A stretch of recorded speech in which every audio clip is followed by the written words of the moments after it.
Hi friends, அஸ்ஸலாமு அலைக்கும்.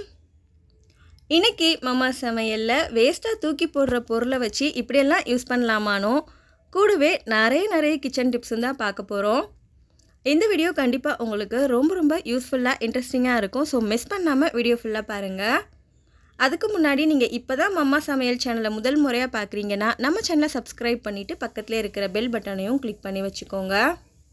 பொதுவாக நாம் கேப்சிகம் சமையலுக்கு டெய்லியுமே யூஸ் பண்ண மாட்டோம்.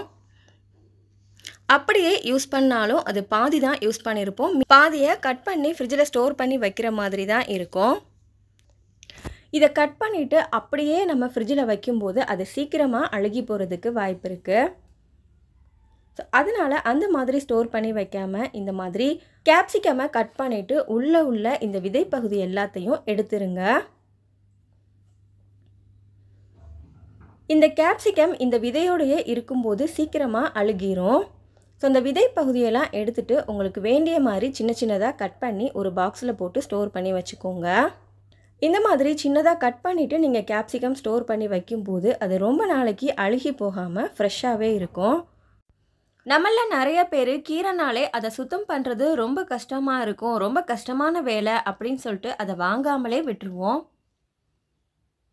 ஆனால் கீரை வகைகள்லையே நிறைய கீரையை ரொம்ப ஈஸியாக சுலபமாக க்ளீன் பண்ணிடலாம். குறிப்பாக இந்த சிவப்பு தண்டு கீரை, இந்த கீரை நம்ம ரொம்ப ஈஸியாக இதை க்ளீன் பண்ணிட முடியும். இந்த கீரைக்கட்டை அவிழ்த்துட்டு வேர் பகுதியெல்லாம் ஃபஸ்ட்டு கட் பண்ணி விட்டுருங்க. இப்போ கீரைக்கட்டுக்கு இடையிடையே இருக்கிற புல், ஓட்டைக்கீரை, பழுப்பு கீரை, சொத்தைக்கீரை இந்த கீரையெல்லாம் எடுத்து கீழே போட்டுருங்க. இப்போ இந்த கீரையை அப்படியே முழுசுமாக பிடிச்சி டேப் வாட்டரில் நல்லா க்ளீன் பண்ணிடுங்க. இந்த மாதிரி நல்ல கழுவுன கீரையை மொத்தமாக கையில் பிடிச்சிட்டு கத்தி வச்சு அப்படியே சின்னதாக கட் பண்ணிடுங்க. இது தண்டு கீரைங்கிறனால இதோட தண்டுமே ரொம்ப சாஃப்டாக இருக்கும், அதுவுமே நல்லா சமைச்சு சாப்பிடலாம். ஸோ இந்த மாதிரி செய்யும்போது ரொம்ப ஈஸியாக ஒரு நிமிஷத்துக்குள்ளேயே இந்த வேலையெல்லாம் முடிச்சிடலாம். நம்ம செக்கில் ஆட்டின நல்லெண்ணெய், கடலெண்ணெய் யூஸ் பண்ண ஆரம்பிச்சிட்டோம். இந்த நல்லெண்ணெய், கடலெண்ணெய் பார்த்திங்கன்னா பாட்டில் ஓப்பன் பண்ணும்போது புதுசாக இருக்கும்போது நல்ல மணமாக வாசனையாக இருக்கும். அதுவே எண்ணெயோட அளவு குறைய ஆரம்பிக்க அதோட வாசனையும் குறைஞ்சிரும். ஸோ அந்த மாதிரி இல்லாமல் இருக்கிறதுக்கு இதோட ஒரு சின்ன துண்டு வெள்ளை கட்டி போட்டு வச்சுருங்க. ஸோ இந்த மாதிரி நீங்கள் போட்டு வைக்கும்போது கடைசி சொட்டு வரைக்குமே நல்ல வாசனையாக மணமாக இருக்கும். ட்ரை பண்ணி பாருங்கள். எப்போவுமே வெங்காயம் கட் பண்ணும்போது கண்ணெரிச்சல் தாங்கவே முடியலன்னா இந்த டிப்ஸை ஃபாலோ பண்ணுங்கள். கட் பண்ண வேண்டிய வெங்காயத்தை தொலியெல்லாம் உரிச்சிட்டு ஒரு ஏர்டைட் பாக்ஸில் போட்டு ஃப்ரிட்ஜில் ஸ்டோர் பண்ணி வச்சுருங்க. ஒரு 1 or 2 ஹவர்ஸ்க்கு இதை அப்படியே விட்டுருங்க. அதுக்கப்புறமா எடுத்து நீங்கள் கட் பண்ணும்போது கொஞ்சம் கூட கண்ணெரிச்சல் இருக்காது. ரொம்ப ஈஸியாக சுலபமாக கட் பண்ணிடலாம். ட்ரை பண்ணி பாருங்கள். சிம்பிள் அண்ட் எஃபெக்டிவான டிப். நம்ம வீடுங்களில் பீட்ரூட் ஜூஸ் போட்டுட்டு சக்கையை என்ன பண்ணுவீங்கன்னு எனக்கு கமெண்ட் பண்ணுங்கள். இனிமே அந்த சக்கையெல்லாம் எப்போவுமே கீழே போட்டுறாதீங்க. இது ஒரு சூப்பரான எஃபெக்டிவான ஸ்க்ரப்பராக வேலை செய்யும். நம்மளோட ஃபேஸ்க்கு, கழுத்துக்கு, டேன் ஆகிருக்கிற முட்டி பகுதிகளுக்கு, கைகளுக்கு, இந்த மாதிரி எல்லா இடத்துக்குமே இந்த பீட்ரூட் ஸ்க்ரப்பரை யூஸ் பண்ணி நல்லா ஸ்க்ரப் பண்ணி விட்டு தேய்ச்சி விட்டு ஒரு 15 மினிட்ஸ் கழித்து வாஷ் பண்ணுங்கள். செம்ம ரிசல்ட் கொடுக்கும். கண்டிப்பாக இதை நீங்கள் ட்ரை பண்ணி பாருங்கள். ஒரு தடவை நீங்கள் செஞ்சிட்டிங்கன்னா எப்போவுமே இந்த பீட்ரூட் சக்கையை கீழே போட மாட்டீங்க. அந்த அளவுக்கு இது எஃபெக்டிவாக இருக்கும். அடுத்ததாக சில பேரோட கைக்கு மாவு எப்படி ஆட்டி வச்சாலும் ஃப்ரிட்ஜில் வச்சா கூட மாவு சீக்கிரமாக புளிச்சு போய் பொங்கி வடிஞ்சிக்கிட்டு இருக்கும். ஸோ அந்த மாதிரி சீக்கிரமாக புளிக்காமல் இருக்கிறதுக்கு இந்த டிப்ஸ் ஃபாலோ பண்ணுங்கள். மாவு ஆட்டி வச்சுட்டு அந்த மாவு மேலே ஒரு வெத்தலையை இந்த மாதிரி கவுத்தி போட்டு வச்சுருங்க. போட்டுட்டு நீங்கள் மூடி வச்சுருங்க. மாவு சீக்கிரத்தில் புளிக்காமல் இருக்கும். அடுத்ததாக நிறைய பேர் மஷ்ரூம் க்ளீன் பண்ணுறது ரொம்ப கஷ்டம் அப்படின்னு சொல்லிட்டு அதை வாங்காமலே விட்டுருவோம். இது க்ளீன் பண்ணுறது ரொம்ப கஷ்டம்லாம் இல்லைங்க, ரொம்ப ஈஸியாக க்ளீன் பண்ணிடலாம். ஃபஸ்ட்டு மஷ்ரூம் எல்லாத்தையும் ஒரு பெரிய பவுலில் தண்ணியில் போட்டு நல்லா அலசி எடுத்துக்கோங்க. மஷ்ரூம் மேலே உள்ள மண்ணெல்லாம் நல்லா தேய்ச்சி கழுவி விட்டுருங்க. ஃபஸ்ட்டு இந்த மாதிரி நல்லா க்ளீன் பண்ணி எடுத்துக்கோங்க. இந்த தண்ணியில் பாருங்கள் எந்த அளவுக்கு மண் வந்திருக்குன்னு. இப்போ மறுபடியும் கொஞ்சம் கை பொறுக்கிற சூட்டில் வெதுவெதுப்பான தண்ணி எடுத்துக்கோங்க.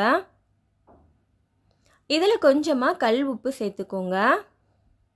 இப்போ இதில் இந்த மஷ்ரூம்லாம் போட்டு ஒரு 10 நிமிஷம் போல் ஊற விட்டுருங்க.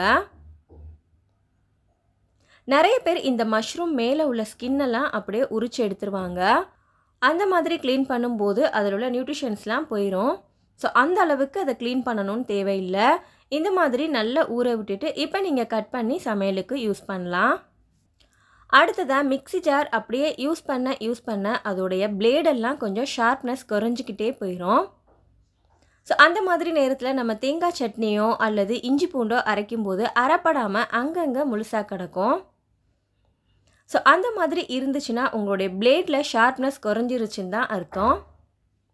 அதுக்கு நீங்கள் இந்த மாதிரி உங்கள் மிக்ஸி ஜாருக்கு வேண்டிய மாதிரி கொஞ்சமாக கல் உப்பு சேர்த்துக்கோங்க. இதை நல்லா பவுடர் பண்ணி எடுத்துருங்க. இந்த உப்பை நீங்கள் சமையலுக்கும் யூஸ் பண்ணிக்கிறலாம்.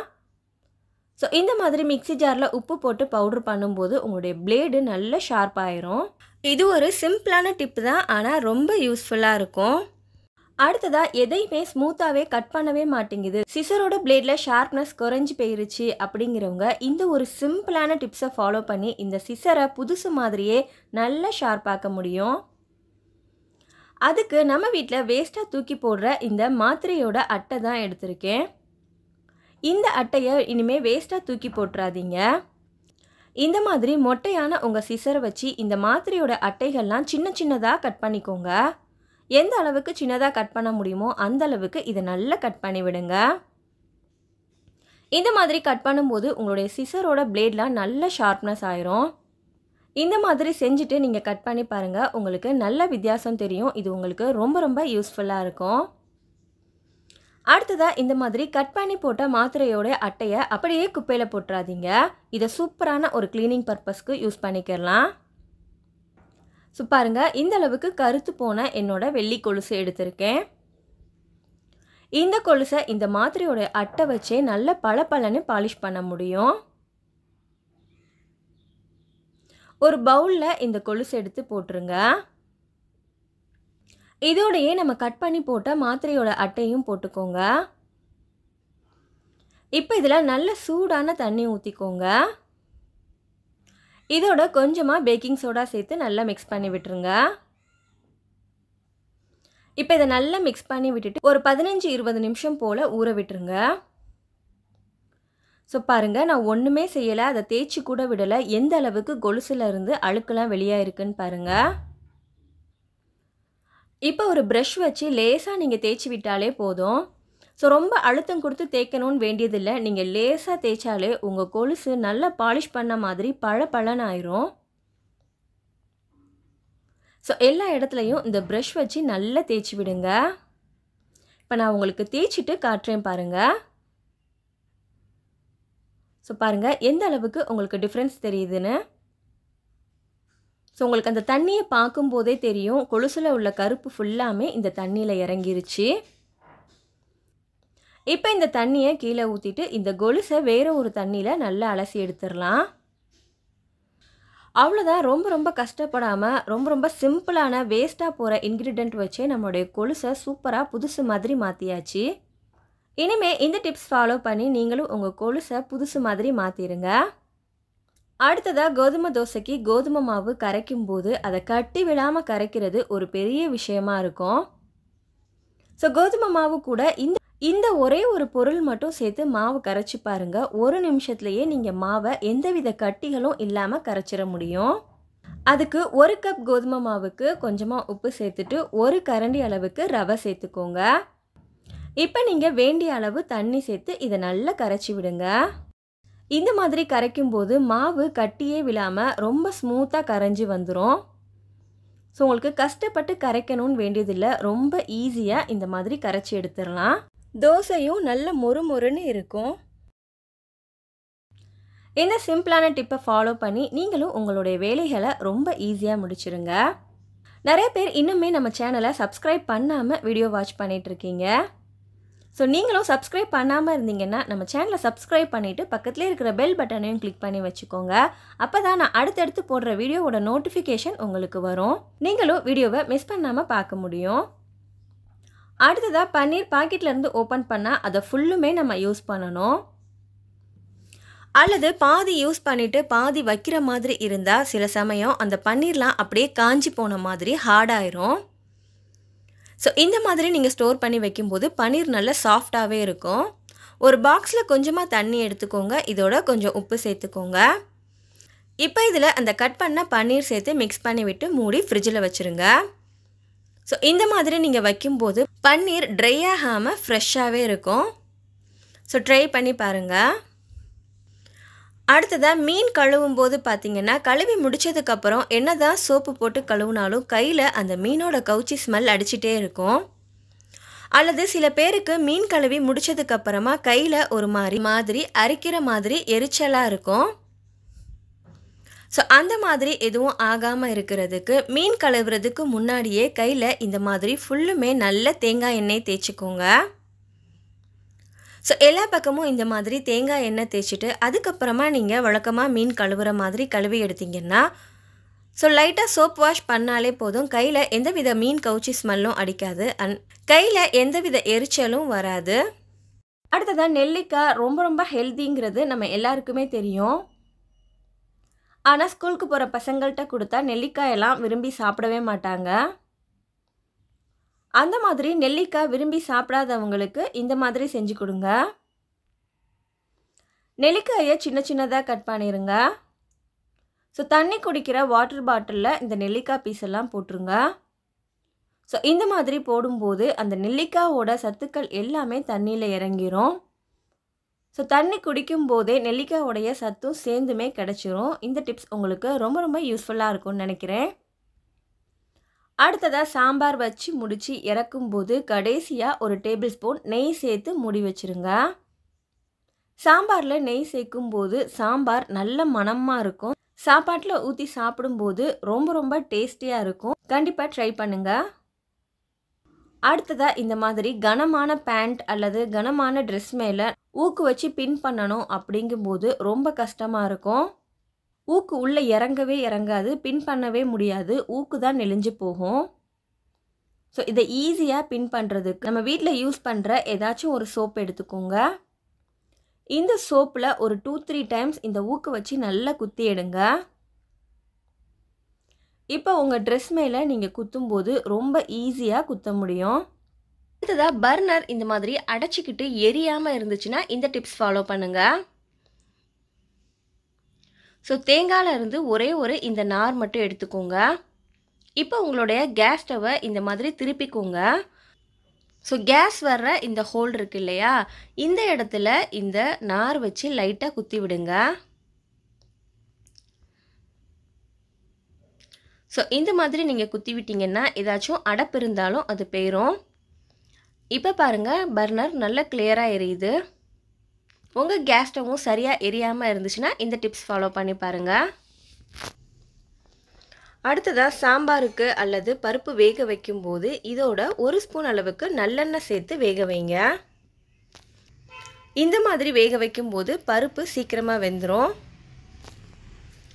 அதே சமயத்தில் மூடி வழியாக வெளியேயும் லீக் ஆகாது. பாருங்கள், மூடியில் கொஞ்சம் கூட பருப்பு ஒட்டவே இல்லை. ஸோ பருப்பும் நல்லா வெந்துருச்சு. ரொம்பவே அடிப்பிடிச்ச இந்த மாதிரியான விடாப்பிடியான கரையை ரொம்ப சுலபமாக கை வலிக்காமல் எப்படி க்ளீன் பண்ணுறதுன்னு பார்க்கலாம். ஸோ இந்த பால் பாத்திரத்தில் பாருங்கள், பாலெல்லாம் நல்லா பிடிச்சி போய் இந்த அளவுக்கு கரிஞ்சு போயிருச்சு. இதை எப்படி க்ளீன் பண்ணுறதுன்னு பார்க்கலாம். ஸோ அந்த பாத்திரத்தை ஸ்டவ்வில் வச்சுக்கோங்க. எந்த அளவுக்கு அடிப்பிடிச்சிருக்கோ அந்த அளவுக்கு தண்ணி சேர்த்து விட்டுக்கோங்க. அதோட கொஞ்சம் பேக்கிங் சோடாவும் சேர்த்து இதை நல்லா கொதிக்க விடுங்க. தண்ணி நல்லா கொதிச்சிட்டு இருக்கும் போதே ஒரு கத்தி வச்சு அதை தேய்ச்சி விடும்போது அந்த அடிப்பிடிச்சதெல்லாம் அப்படியே உறிஞ்சி வரும். இப்போ அதோடைய ஒரு ஸ்க்ரப்பர் போட்டு அதை நல்லா தேய்ச்சி விடுங்க. இப்போ பாருங்கள், முக்கால்வாசி கறியெல்லாம் போயிருச்சு. இப்போ பாத்திரம் கழுவுற சோப் யூஸ் பண்ணி ஸ்க்ரப்பர் யூஸ் பண்ணி நல்லா தேய்ச்சி கழுவி விட்டால் பாருங்கள், அந்த அடிப்பிடிச்ச கறியெல்லாம் போயிருச்சு. பாத்திரம் பழைய மாதிரியே நல்லா க்ளீன் ஆயிருச்சு. என்னதான் கரெக்டான அளவுகளில் அளந்து பக்குவமாக மாவு அரைச்சாலும் இட்லி செய்யும்போது பார்த்திங்கன்னா நிறைய பேருக்கு ஹார்டாயிருது. ஸோ மாவு பக்குவமாக அரைச்சாலும் இட்லி அவிக்கும்போது நம்ம நிறைய விஷயங்களை கவனத்தில் வச்சுக்கிறணும். நீங்கள் பிகினர்ஸாக இருந்தீங்கன்னா இந்த டிப்ஸ் எல்லாம் உங்களுக்கு ரொம்ப யூஸ்ஃபுல்லாக இருக்கும். ஃபஸ்ட்டு இட்லி ஊற்றுறதுக்கு நீங்கள் சூஸ் பண்ணுற கரண்டி ரொம்ப முக்கியம். உங்க இட்லி தட்டில் உள்ள குழிக்கு ஏற்ற மாதிரியான அளவில் ஒரு குழிக்கரண்டி எடுத்துக்கோங்க. ஸோ அந்த கரண்டியை வச்சு மாவை ரொம்ப மிக்ஸ் பண்ணி எடுக்காமல் பொத்து நாக்கில் எடுத்து அப்படியே ஊற்றுங்க. ஒரு குழியில் ஒரு தடவை தான் மாவு ஊற்றணும். மாவு கம்மியாக இருக்கே அப்படின்னு சொல்லிட்டு அதுக்கு மேலேயே இன்னும் கொஞ்சம் மாவு அள்ளி ஊற்றாதீங்க. அந்த மாதிரி ஊற்றும்போது உங்களுடைய இட்லி ஹார்டாகிறதுக்கு வாய்ப்பு இருக்குது. ஒரு தடவை மட்டும் மேலாக்கில் எடுத்து அப்படியே ஊற்றுனீங்கன்னா இட்லி ரொம்ப ரொம்ப சாஃப்டாக வரும். அதே நேரத்தில் இட்லி சட்டியில் தண்ணி ரொம்ப கம்மியாகவும் வைக்காதீங்க, ரொம்ப அதிகமாகவும் வைக்காதீங்க. இட்லி சட்டியில் கொடுத்துருக்கிற வரிக்கு பாதி அளவு தண்ணி வச்சுக்கோங்க. தண்ணி இந்த அளவுக்கு நல்லா கொதிக்கணும். கொதிக்கும் போது தான் நீங்கள் இட்லி தட்டை வைக்கணும். கொதிக்கிறதுக்கு முன்னாடியே நீங்கள் தட்டை வச்சிட்டிங்கன்னா இட்லி வேகாமல் ஒரு மாதிரி மாவு மாவாக ஆன மாதிரி இருக்கும். ஸோ நல்லா கொதிக்கும் போது இட்லி தட்டை வச்சுட்டு மூடி வச்சுருங்க. கரெக்டாக 8லேருந்து 10 நிமிஷத்துக்குள்ளேயே மூடி வழியாக உங்களுக்கு ஆவி வெளியில் வரும்.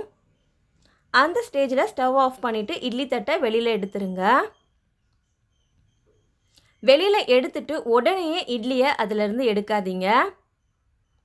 ஒரு நிமிஷம் வெயிட் பண்ணுங்கள். அந்த ஆவிலாம் அடங்குனதும் இட்லியை எடுக்கும்போது தட்டில் கொஞ்சம் கூட ஒட்டாமல் சூப்பராக வரும். அதே மாதிரி இட்லியுமே ரொம்ப ரொம்ப சாஃப்டாக இருக்கும். பாருங்கள், நான் செஞ்ச இட்லி இன்றைக்கி எவ்வளோ சாஃப்டாக வந்திருக்குன்னு. இந்த டிப்ஸ் எல்லாம் ஃபாலோ பண்ணி நீங்களும் இட்லி செஞ்சு பாருங்கள். உங்களோட இட்லி எப்போவுமே பஞ்சு போல் இருக்கும். ட்ரை பண்ணி பாருங்கள். அதான் இந்த செல்லோ டேப் நம்ம யூஸ் பண்ணி முடிச்சுட்டு அப்படியே வச்சுருவோம். ஸோ நெக்ஸ்ட் டைம் எடுத்து அதை உரிக்கிறதுக்கு நம்ம ரொம்ப கஷ்டப்பட வேண்டியது இருக்கும். ஸோ இங்கே பாருங்கள், இது உரிக்கிறதுக்குள்ளேயே பெரும் பாடாயிரும். இதை நம்ம ஈஸியாக உரிக்கிறதுக்கு சிம்பிளான ஒரு ஐடியா இருக்குது. செல்லோ டேப்பை யூஸ் பண்ணி முடிச்சுட்டு அதை அப்படியே ஸ்டிக் பண்ணி வைக்காமல் முடிகிற இடத்துல லாஸ்ட்டாக ஒரு பட்ஸ் அல்லது டூத்பிக்கை இந்த மாதிரி ஒட்டி வச்சுருங்க. ஸோ இந்த மாதிரி நீங்கள் ஸ்டிக் பண்ணி வைக்கும்போது நெக்ஸ்ட் டைம் எடுத்து யூஸ் பண்ணும்போது உங்களுக்கு ரொம்ப ஈஸியாக இருக்கும். கஷ்டப்படாமல் உரிச்சிடலாம். அடுத்ததாக புதுசாக வாங்கின பாத்திரத்தில் இந்த மாதிரி ஸ்டிக்கர் ஒட்டி தான் கொடுத்துருப்பாங்க. ஸோ அந்த ஸ்டிக்கரை நம்ம சொரண்டி எடுத்தோம்னா அந்த இடமே அப்படியே ஸ்க்ராட்ச் ஆகி பாழாயிரும். ஸோ அந்த மாதிரி ஆகாமல் இருக்க பாத்திரத்தை ஃபஸ்ட்டு ஹீட் பண்ணிக்கோங்க. ஸோ அந்த சூட்லேயே ஸ்டிக்கரில் உள்ள கம்லாம் மெல்ட் ஆயிரும். இப்போ ஈஸியாக அந்த ஸ்டிக்கரை உரிச்சிங்கன்னா ரொம்ப ஈஸியாக வந்துடும். அடுத்ததாக பால் பட்டோ அல்லது தண்ணி சிந்தியோ அல்லது ஈரக்கையால் எடுத்ததுனாலையோ சில சமயம் நம்ம லைட்ரு ஒர்க் ஆகாமல் இருக்கும். ஸோ நம்ம எவ்வளோ தான் ட்ரை பண்ணி பார்த்தாலும் அது நம்மளால் ஆன் பண்ணவே முடியாது. அதுக்கு ஒரு ஈஸியான வழி இருக்குது. நம்மளோட லைட்டரை ஒரு 10-15 நிமிஷம் நல்ல வெயிலில் வச்சு காய விட்டுருங்க.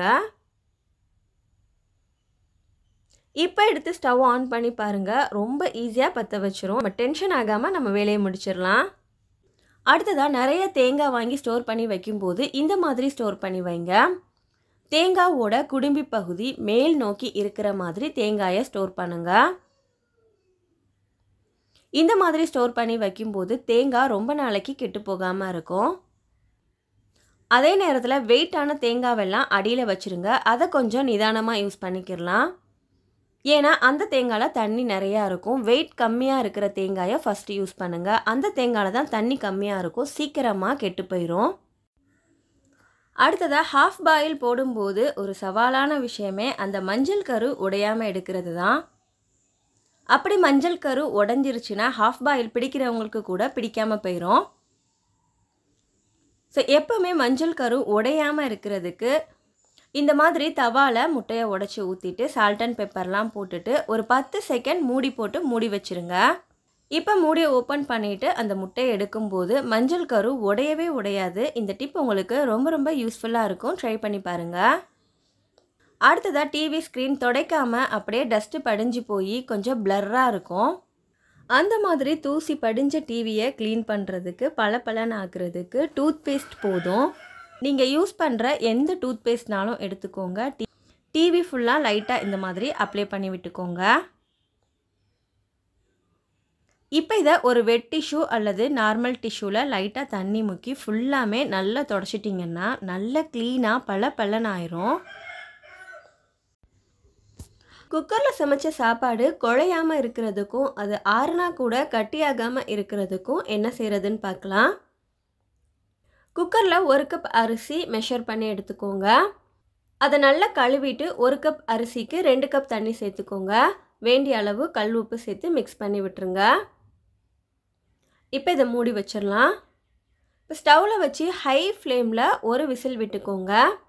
விசில் வந்ததும் இதை சிம்மில் வச்சுருங்க. 5லேருந்து 8 நிமிஷம் சிம்மில் இருக்கட்டும். உடனே ஸ்டவ் ஆஃப் பண்ணிடுங்க.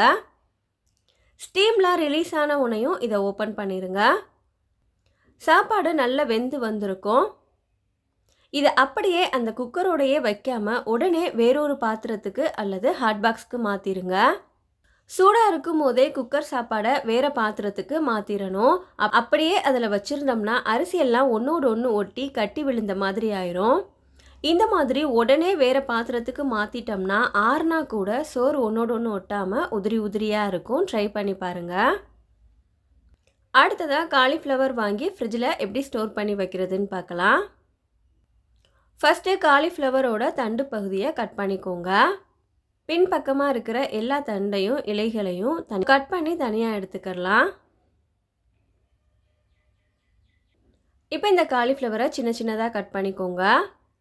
ஸோ கட் பண்ணும்போது இடையிடையே புழு இருந்தாலோ அல்லது கருப்பாக ஏதாவது பூச்சி மாதிரி இருந்தாலோ அந்த பகுதியெல்லாம் கட் பண்ணி கீழே போட்டுருங்க. ஒரு பாக்ஸ் எடுத்துக்கோங்க. இதில் ஒரு டிஷ்யூ பேப்பர் வச்சுக்கோங்க. இப்போ கட் பண்ண காலிஃப்ளவர் எல்லாத்தையும் இது உள்ளே போட்டு நல்லா ஏர்டைட்டாக மூடி வச்சுருங்க. இந்த மாதிரி நீங்கள் ஃப்ரிட்ஜில் ஸ்டோர் பண்ணி வைக்கும்போது காலிஃப்ளவர் ரொம்ப நாள் ஆனால் கூட ஃப்ரெஷ்ஷாகவே இருக்கும். நம்ம தேவைப்படும் போது ஈஸியாக எடுத்து சமைச்சிக்கிறலாம். அடுத்ததாக எப்போ கீரை வாங்கினாலும் அதை அந்த டேவே சமைச்சு முடிச்சிருங்க. ஸோ அந்த மாதிரி சமைக்க முடியல, அதை ஃப்ரிட்ஜில் ஸ்டோர் பண்ணி வைக்கணும் அப்படின்னா இந்த மெத்தடில் ஸ்டோர் பண்ணி பாருங்கள். ஸோ கீரை கட்டை அவிழ்த்துட்டு கீரையெல்லாம் நல்லா க்ளீன் பண்ணிக்கோங்க. இது அரைக்கீரைங்கிறனால இதை க்ளீன் பண்ணுறது ரொம்ப ஈஸியாக இருக்கும். ஸோ இதோட தண்டுமே ரொம்ப சாஃப்டாக இருக்கும். சென்டரில் இருக்கிற அந்த பெரிய தண்டை விட்டுட்டு இந்த சின்ன சின்ன காம்போடையே இந்த இலைகளெல்லாம் பிரித்து வச்சுக்கோங்க. ஸோ இலைகள்லாம் கொஞ்சம் பழுப்பு நிறமாக இருந்தாலோ அல்லது பூச்சிக்கீரையாக இருந்தாலோ ஓட்டைக்கீரையாக இருந்தாலோ அந்த கீரையெல்லாம் எடுத்து கீழே போட்டுருங்க. இந்த மாதிரி கீரையெல்லாம் நல்லா க்ளீனாக ஆஞ்சி வச்சுக்கோங்க. இந்த மாதிரி ஒரு பேப்பர் கவர் எடுத்துக்கோங்க. அல்லது நீங்கள் நியூஸ் பேப்பரில் கூட இதை சுற்றி வைக்கலாம். பாலித்தீன் கவரில் கீரையை ஸ்டோர் பண்ணி வைக்காதீங்க. பாலித்தீன் கவரில் வைக்கும்போது கீரையெல்லாம் ஒரு மாதிரி அப்படியே அவிஞ்ச மாதிரி ஆயிரும். இப்போ இந்த பேப்பர் கவரில் கீரையை வச்சுட்டு வெஜிடபிள் பாக்ஸில் ஸ்டோர் பண்ணி வச்சுருங்க. கூலிங் அதிகமாக வர்ற இடத்துல வைக்காதீங்க. கீரைக்கு அந்த அளவுக்கு கூலிங் வேண்டியதில்லை. ஸோ வெஜிடபிள் பாக்ஸில் இந்த கவரை வச்சு ஸ்டோர் பண்ணி வச்சுக்கோங்க. இந்த மாதிரி வைக்கும்போது கீரை 1 வாரம் வரைக்கும் கூட ஃப்ரெஷ்ஷாகவே இருக்கும். ட்ரை பண்ணி பாருங்கள். அதே போல் முருங்கைக்காயும் வாங்கி ஃப்ரிட்ஜில் அப்படியே வச்சிட்டோம்னா அந்த முருங்கைக்காயெலாம் காஞ்சி போன மாதிரி ஆயிரும். ஸோ அந்த மாதிரி முழுசாக ஸ்டோர் பண்ணி வைக்காமல் இந்த மாதிரி ஸ்டோர் பண்ணி வைங்க. முருங்கைக்காய் மேலே இருக்கிற அந்த திக்கான தோலை உரிச்சிருங்க. இந்த மாதிரி சின்ன சின்னதாக கட் பண்ணிக்கோங்க. கட் பண்ண முருங்கைக்காயை ஒரு ஏர்டைட் பாக்ஸில் போட்டு மூடி ஃப்ரிட்ஜில் ஸ்டோர் பண்ணி வைங்க. இந்த மாதிரி நீங்கள் முருங்கைக்காய் ஸ்டோர் பண்ணி வைக்கும்போது 2-3 வாரம் வரைக்கும் கூட முருங்கைக்காய் அப்படியே இருக்கும். முந்திரி பருப்பு நம்ம எல்லாருக்குமே ரொம்ப பிடிக்கும். இது வாங்கி ஸ்டோர் பண்ணி வச்சோம்னா புதுசாக இருக்கும்போது நல்ல கிறிஸ்பியாக இருக்கும். பாட்டில் ஓப்பன் பண்ணி எடுக்க அதோட கிறிஸ்பினஸ்லாம் குறைஞ்சி பதுத்து போன மாதிரி ஆகிரும். அந்த மாதிரி ஆகாமல் இருக்க முந்திரி பருப்பை இந்த மாதிரி ஸ்டோர் பண்ணி வைங்க. ஒரு கிளாஸ் ஜார் எடுத்துக்கோங்க. இதில் ஒரு டிஷ்யூ பேப்பரை இந்த மாதிரி மடித்து கீழே வச்சுருங்க. இப்போ இதுக்கு மேலே முந்திரி பருப்பு எல்லாத்தையும் போட்டு வச்சுக்கோங்க. கூடவே ஒரு 4-5 கிராம்பு போட்டுக்கோங்க. இந்த மாதிரி போடும்போது முந்திரி பருப்பு ரொம்ப நாள் ஆனால் கூட பதுத்து போகாமல் இருக்கும். அதே சமயத்தில் நம்ம கூடவே கிராம்பும் போட்டு வச்சுருக்கறனால முந்திரி பருப்பில் எறும்பு வைக்கிறதுக்கோ புழு வைக்கிறதுக்கோ வாய்ப்பில்லை. அடுத்ததாக உருளைக்கிழங்கு வாங்கி கொஞ்ச நாள் அப்படியே வச்சுருந்தோம்னா அதில் வேர் முளைச்சிரும். ஸோ ரொம்ப நாளைக்கு உருளைக்கிழங்கை எப்படி ஸ்டோர் பண்ணி வைக்கிறதுன்னு பார்க்கலாம். எப்போவுமே உருளைக்கிழங்கை ஃப்ரிட்ஜில் வைக்காதீங்க, வெளியில் தான் வைக்கணும். அதே மாதிரி உருளைக்கிழங்கோட வெங்காயத்தையும் சேர்த்து வைக்காதீங்க. வெங்காயத்தோட உருளைக்கிழங்கு சேர்த்து வைக்கும்போது வேகமாக வேர் முளைக்கிறதுக்கு வாய்ப்பு இருக்குது. நம்ம ஆல்ரெடி வீட்டில் பூண்டு உரிச்ச தோல் வச்சுருப்போம். அந்த தோல் எல்லாத்தையும் வேஸ்ட்டாக கீழே போடாதீங்க. அந்த தோலை உருளைக்கிழங்கு வச்சிருக்கிற பாஸ்கெட்டில் இந்த மாதிரி போட்டு வைக்கும்போது உருளைக்கிழங்கு ரொம்ப நாள் ஆனால் கூட வேர் முளைக்காமல் இருக்கும். இந்த டிப்ஸ் உங்கள் எல்லாருக்குமே ரொம்ப ரொம்ப யூஸ்ஃபுல்லாக இருக்கும்னு நினைக்கிறேன். நம்ம சேனலில் நிறைய பேர் இன்னுமே சப்ஸ்கிரைப் பண்ணாமல் பார்த்துக்கிட்டு இருக்கீங்க. ஸோ சப்ஸ்கிரைப் பண்ணிவிட்டு பக்கத்தில் இருக்கிற பெல் பட்டனையும் கிளிக் பண்ணி வச்சுக்கிட்டிங்கன்னா நான் அப்பப்போ போடுற வீடியோவோட நோட்டிஃபிகேஷன் உங்களுக்கு உடனே வந்துடும். அடுத்ததாக நம்ம இந்த மாதிரியான டிரான்ஸ்பரண்ட் மிக்ஸி ஜார் யூஸ் பண்ணுவோம். இந்த மிக்ஸி ஜார்லாம் புதுசாக இருக்கும்போது நல்ல கண்ணாடி மாதிரி பளபளன்னு இருக்கும். அதுவே யூஸ் பண்ண அதோடைய கலரெல்லாம் டிம் ஆகி ஒரு மாதிரி மங்குன மாதிரி இருக்கும். இதை எப்படி நல்ல பளபளன்னு ஆக்குறதுன்னு பார்க்கலாம். ஒரு பிளேட்டில் ஒரு ஸ்பூன் உப்பு எடுத்துக்கோங்க. கூடவே டிஷ் வாஷ் லிக்விட் எடுத்துக்கோங்க. இந்த ரெண்டுத்தையும் நல்லா மிக்ஸ் பண்ணிக்கோங்க. இப்போ ஒரு ஸ்க்ரப்பர் வச்சு இந்த ஜார் ஃபுல்லாக நல்லா தேய்ச்சி விடுங்க.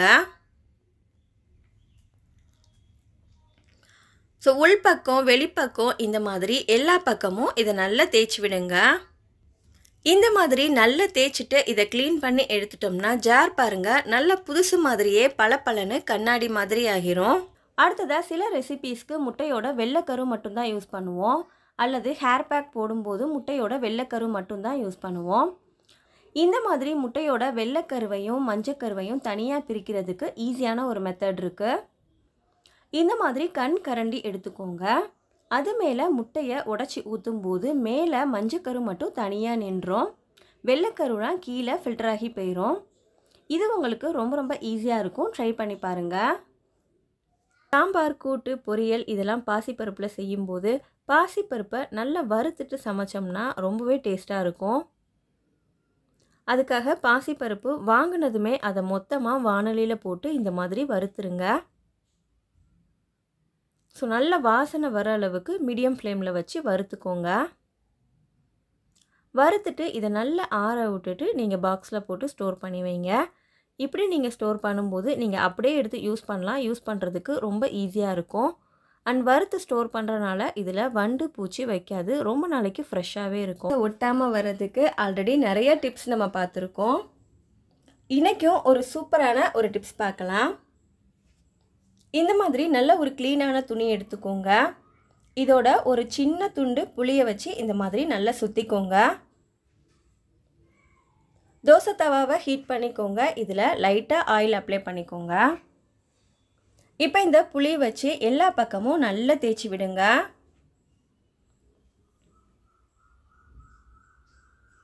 இந்த மாதிரி நல்லா தேய்ச்சி விட்டுட்டு இப்போ இதில் நம்ம தோசை ஊற்றலாம். ஸோ இந்த மாதிரி பண்ணிவிட்டு தோசை ஊற்றும் போது பாருங்கள் தோசை சட்டியில் கொஞ்சம் கூட தோசை ஒட்டாமல் அப்படியே எலும்பிட்டு வந்துடும். அடுத்ததாக ஷாம்புலாம் இந்த மாதிரி பாட்டிலில் வாங்கி யூஸ் பண்ணோம்னா ஷேஷேயில் யூஸ் பண்ணுறதை விட ரொம்ப அதிகமாக செலவழியும். ஸோ இதை ஒரு தடவை ப்ரெஸ் பண்ணாலே ரொம்ப அதிகமாக ஷாம்பு வெளியில் லீக் ஆகும். வீட்டில் சின்ன பசங்கள்லாம் இருந்தாங்கன்னா இதை அமுக்கி சீக்கிரமாக ஷாம்புலாம் காலி பண்ணிடுவாங்க. அதுக்கு ஒரு சூப்பரான ஐடியா இருக்குது. அதுக்கு இந்த மாதிரி 2 ரப்பர் பேண்ட் எடுத்துக்கோங்க. ஓகே, இந்த ரப்பர் பேண்டை இந்த மாதிரி இதில் மாட்டி விட்டுருங்க. இப்போ நீங்கள் இதை அழுத்தும் போது கீழே வரைக்குமே இறங்காது. ஸோ பாதி தான் நமக்கு ப்ரெஸ் ஆகும். அதனால் ஷாம்பு அதிகமாக செலவழியாது.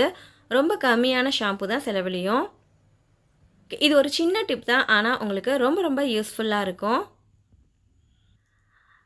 அடுத்ததாக கடைகளில் இந்த மாதிரி எண்ணெய் ஊற்றுறதுக்கு ஆயில் கண்டெய்னர் வாங்கினோம்னா 300-400 ரூபாய் செலவாகும்.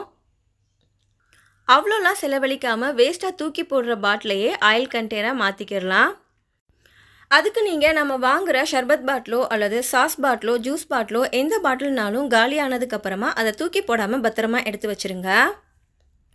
அதுக்கு சூட் ஆகிற மாதிரி இந்த மாதிரி ஆயில் போரர் 30-40 ரூபாயிலேயே கடைகள்லாம் விற்கிது. ஓகே, இதை வாங்கி இந்த பாட்டிலில் மாட்டி விட்டுட்டிங்கன்னா ரொம்ப ரொம்ப சூப்பரான பாருங்கள் பார்க்கவே ரொம்ப க்யூட்டான ஆயில் கண்டெய்னர் ரெடி. இதுக்காக நம்ம அதிகமாக செலவழிக்க வேண்டியதில்லை. ஸோ ரொம்ப ரொம்ப அதிகமாக செலவழிக்காமல் பட்ஜெட்டுக்குள்ளேயே சூப்பரான கிளாஸ் ஆயில் கண்டெய்னர் ரெடி பண்ணியாச்சு. அடுத்ததாக வேஸ்ட்டாக தூக்கி போடுற இந்த வாட்டர் பாட்டிலை சூப்பரான ஒரு பர்பஸ்க்கு யூஸ் பண்ணிக்கிறலாம். அதுக்கு மேலே உள்ள இந்த மூடி பக்கத்தில் நான் வீடியோவில் காட்டியிருக்கிற மாதிரி கட் பண்ணி எடுத்துக்கோங்க. நம்ம வீட்டில் அரிசியோ பருப்போ உளுந்தோ ரவையோ மாவோ எதுனாலுமே இந்த மாதிரி பாக்கெட்டில் வாங்கியிருப்போம். ஸோ ஒவ்வொரு தடவையுமே ஒவ்வொரு பாக்கெட்டுக்கும் நம்ம தனித்தனியாக டப்பா சேர்த்து வைக்க முடியாது. சின்ன கிச்சனாக இருந்தால் நிறையா பாக்ஸ் அடுக்கி அடுக்கி நம்ம எல்லாத்தையும் அடைச்சி வைக்க முடியாது. ஸோ இந்த பாக்கெட்டோடையே நம்ம ரொம்ப சூப்பராக யூஸ் பண்ணலாம். அதுக்கு பாக்கெட்டோட மேல் பகுதியில் நம்ம கட் பண்ணி எடுத்த பாட்டிலை இந்த மாதிரி மாட்டிடுங்க. இப்போ பாருங்கள், கவரை வெளியில் இழுத்துட்டு நம்ம மூடி வச்சு கூட யூஸ் பண்ணலாம். இது நல்லா ஏர் டைட்டாக க்ளோஸ் ஆகிருக்கும், நம்மளுக்கு கீழேயும் சிந்தாது. ஸோ இது யூஸ் பண்ணுறதுக்கும் ரொம்ப ரொம்ப ஈஸியாக இருக்கும். ஒன்ஸ் இந்த கவரில் உள்ள பொருளெல்லாம் காலி ஆயிடுச்சுன்னா நம்ம இந்த மேலே உள்ள மூடியை இன்னொரு கவரில் மாற்றி யூஸ் பண்ணிக்கிறலாம். இதுக்குன்னு தனியாக ஒரு டப்பா வாங்க வேண்டியதில்லை. டைனிங் டேபிளில் உட்காந்து சாப்பிட்டாங்கன்னா இந்த மாதிரி சாப்பாடு வேஸ்ட்லாம் கீழே போட்டிருப்பாங்க, கீழே சிந்தி சாப்பிட்ருப்பாங்க. ஸோ இதெல்லாம் சாப்பாடோட வேஸ்ட்டுங்கிறனால க்ளீன் பண்ணாலும் இந்த இடத்துல ஈ மொய்க்கிறதுக்கு கொசு வர்றதுக்கு வாய்ப்பு இருக்குது. ஸோ டைனிங் டேபிள் மேலே ஈ மொய்க்காமல் கொசு வராமல் இருக்கிறதுக்கு எப்படி க்ளீன் பண்ணுறதுன்னு பார்க்கலாம். ஃபஸ்ட்டு அந்த சாப்பாடு வேஸ்ட்டெல்லாம் க்ளீன் பண்ணி எடுத்துக்கிடலாம். எடுத்துகிட்டு இதுக்கு ஒரு லிக்விட் ரெடி பண்ணிக்கிறலாம். ஸோ ரொம்ப ரொம்ப சிம்பிள் தான். இன்னுமே நிறைய பேர் நம்ம சேனலை சப்ஸ்கிரைப் பண்ணாமல் பார்த்துட்ருக்கீங்க. நீங்களும் சப்ஸ்கிரைப் பண்ணாமல் இருந்தீங்கன்னா சப்ஸ்கிரைப் பட்டனை அழுத்திட்டு வீடியோ வாட்ச் பண்ணுங்கள். ஒரு டம்ளரில் கால்வாசி அளவுக்கு தண்ணி எடுத்துக்கோங்க. இது கூட கொஞ்சமாக வினிகர் சேர்த்துக்கோங்க. அண்ட் வாசனைக்காக கொஞ்சம் கம்ஃபர்ட் சேர்த்துக்கோங்க. இதெல்லாம் மிக்ஸ் பண்ணி விட்டுக்கோங்க. யூஸ் பண்ணாமல் இருக்கிற ஏதாவது ஒரு ஸ்ப்ரே பாட்டில் எடுத்துக்கோங்க. இந்த பாட்டிலில் இந்த லிக்விடை மிக்ஸ் பண்ணிவிட்டு ஸ்ப்ரே பண்ணி விட்டுட்டு ஃபுல்லாக தொடச்சி எடுத்துடலாம். இந்த மாதிரி தொடச்சி எடுக்கும்போது நல்லா க்ளீன் ஆயிரும். அதே சமயத்தில் கொசு ஈ மொய்க்காமல் இருக்கும். ட்ரை பண்ணி பாருங்கள். அண்ட் நம்ம கம்ஃபர்ட் சேர்த்துருக்கிறனால வாசனையாகவும் இருக்கும். நம்மளோட கிச்சன் சிங்கில் எப்போவுமே அடைப்பு பிரச்சனை வராமல் இருக்க ரொட்டீனாக இந்த டிப்ஸ் ஃபாலோ பண்ணுங்கள். வாரத்தில் 2 தடவை அல்லது 3 தடவை நல்ல கொதிக்கிற தண்ணி எடுத்து சிங்கில் ஊற்றிடுங்க. ஸோ இந்த மாதிரி ரொட்டீனாக செய்யும்போது நம்மளுடைய சிங்கில் எந்தவித அடைப்பு பிரச்சனையுமே வராது. மாவு மீதம் ஆயிடுச்சு, கடைசி ஆயிடுச்சு, மாவு புளிச்சிருச்சு அப்படிங்கும்போது அந்த மாவை கீழே ஊற்றிடாதீங்க. அந்த மாவை வேஸ்ட் பண்ணாமல் சூப்பரான ஒரு க்ளீனிங் பர்பஸ்க்கு யூஸ் பண்ணிக்கிறலாம். நம்மளோட கிச்சன் சிங்கில் கிச்சன் டேப்பில் உப்பு கரை படிஞ்சிருக்கும். அந்த இடத்துலலாம் இந்த மாவு ஃபுல்லாக தேய்ச்சி விட்டுட்டு ஒரு 10 நிமிஷம் போல் ஊற விட்டுருங்க. ஒரு 10 மினிட்ஸ்க்கு அப்புறமா நம்ம யூஸ் பண்ணுற ஸ்க்ரப்பர் வச்சு இதை லைட்டாக தேய்ச்சி விடுங்க. அந்த மாதிரி நல்ல எல்லா பக்கமும் தேய்ச்சி விட்டு கழுவும் போது கிச்சன் பைப்பும் கிச்சன் சிங்க்கும் பளபளன்னு புதுசு மாதிரி ஆயிரும். நீங்களும் ட்ரை பண்ணி பாருங்கள்.